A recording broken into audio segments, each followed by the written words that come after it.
All right, so people have asked, have I had any experiences with the paranormal or UFOs? And let's just begin with the UFOs. I've had several experiences over the course of my life. I've seen a lot of things that I couldn't explain in the night sky. But there were two instances where what I experienced completely changed the way I perceive the world. The first of which happened when I was in first grade. When I was in first grade, it was a really foggy day in San Jose. And when I got to school, I could hear the kids in the distance playing at the playground, which was the first thing I gravitated towards every morning. And so when I got there, I noticed some of the kids were just staring out into the distance, and they weren't playing; they were just there, motionless, just staring at in the distance. And so I looked up at what they were looking at, and you could see these lights. And of what I remember, they were toward the airport. There was a small airport nearby, but these didn't look like anything I've ever seen before. So the first thing I thought was a helicopter. Well, it had to be a helicopter. It's right next to the airport, or it was an airplane. But the way it just stood there, showing these bright lights, these incredibly bright lights, it was very weird. And I remember as soon as the bell rang, I could see it kind of moving away slowly. And by the time I was running back to class, I turned back and it was gone. So that was one of the instances that really stayed with me in my mind. The next experience that I had was in, I think it was July 4th, 1993.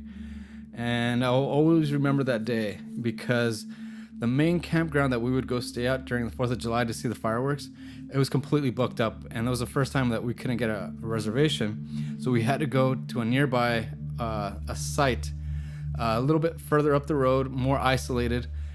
And we wanted to go, I remember me and my brother wanted to go swim. And so we wanted to fill up the raft that we had with air. The only air pump was at a gas station several miles up the road. And so we hopped in the car. It was me, my father, and my brother. And I was in the passenger front. My brother was in the back. My dad was driving. And we were driving up the road. And this must have been around noontime. We were driving up the road. It was very isolating. There was no other cars. There were no other cars on this road. And as we turned a bend in the road, to my left, in front of me, there was a silver object. And I don't mean like silver, like just silver. I mean, it was almost like a mirror. Everything was perfectly reflecting off of the surface. And as our car approached around the bend, this object lifted up. It just shot up about 10 feet into the air. And it just stood there for a split second. And when it shot up, all this dust and debris and stuff like that just flew up. It was almost like a suction. And so as within a few, that I guess it must have been a fraction of a second, but for me it seemed forever. When it stood still, the debris started kind of coming down, and I could still see it there. And then all of a sudden it went boom, and it looked exactly like something out of Star Trek or Star Wars. You know, like the warp speed. It looked like that, just like an object just flying into the air, and it was gone. It was gone. This is where, I mean, my dad saw it from the corner of his eye, and he said, "Did you see that? Did you see that?" And of course, I was like, "Whoa, whoa!" And my brother was like nodding off, staring at the opposite direction, so he didn't see it. But I was just like, I was flabbergasted. I was like, "Oh my God, what was that?" And we got to the gas station. We put gas into the car. We filled up the raft with air, and we drove back to the campsite.